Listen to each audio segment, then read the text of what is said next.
Her youthful flush color had drained from her, much like the very blood from her veins upon the bedding on which she lay. Such a foul image for one to behold, but in some twisted way it only seemed to enhance her exquisite beauty, like a lily on a grave. Today is April 16th, 1898. I am a sketch artist who lives in a small town called Slough, which is situated 19 miles west of Charing Cross on the outskirts of Greater London. I am here to tell you a story that will torture your thoughts by day and poison your dreams by night. And though I will do my best, there are no words that can be written, nor brushstrokes laid on canvas that could describe the stark and utter horror of the night that Annabelle died. The emptiness will haunt you. My eyes open to the sting of sunlight. Something is wrong. Not the kind of wrong you feel when you first wake from a bad dream, but something truly evil. A feeling of panic and desperation courses through my veins with such urgency that I leap from the bed with no regards of the bedpost that my head will inevitably strike. What is that smell?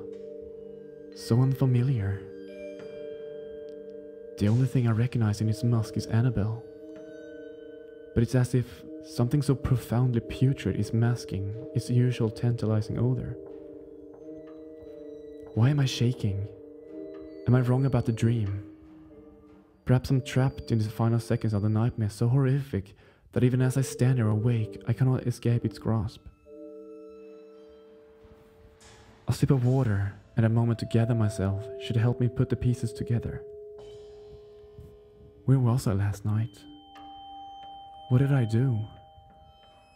I remember dinner, drinks and laughter. I remember making love to Annabelle. I remember drawing. Yes, my sketch. My latest masterpiece. Oh, I cannot wait until my sweet love lays her eyes on my finest achievement to date. It will please her so very much. I should wake her. I'm too excited to let her sleep any longer. I reach out to gently shake Annabelle from asleep and find my hands are covered in blood. The smell, the shaking, the panic, against my will, I turn my gaze toward a horrific scene lying in the bed only inches from where I slept.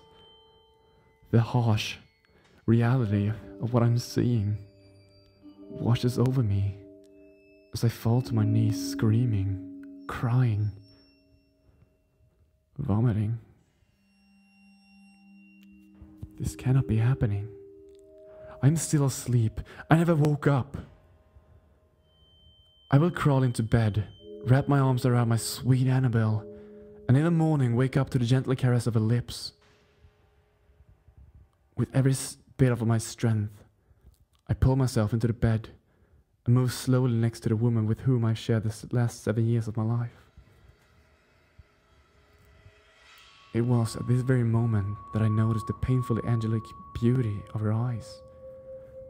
So gentle, so forgiving. And now in this seemingly endless instant, perfectly still.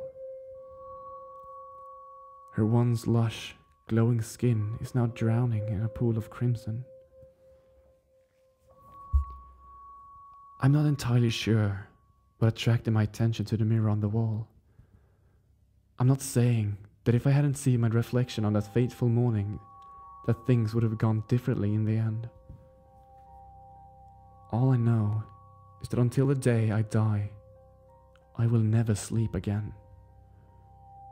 In revealing the mystery behind the final hours of Annabelle's life, the old cracked mirror that has hung in my bedroom for as long as I can remember made one thing perfectly clear. I, the artist, had killed the only love I will ever know, Annabelle. A mirror never lies. They know. Everybody knows. Do you not see what they see? A mirror never lies. I see what they see. Everybody knows. Everybody knows. I have always been fascinated by the definite and complete power of the human mind possesses over what the eyes behold. Somewhere in the spawning of thousands of synapses and possibilities, the brain sometimes deciphers quite improbably and incorrectly what their eyes have actually witnessed.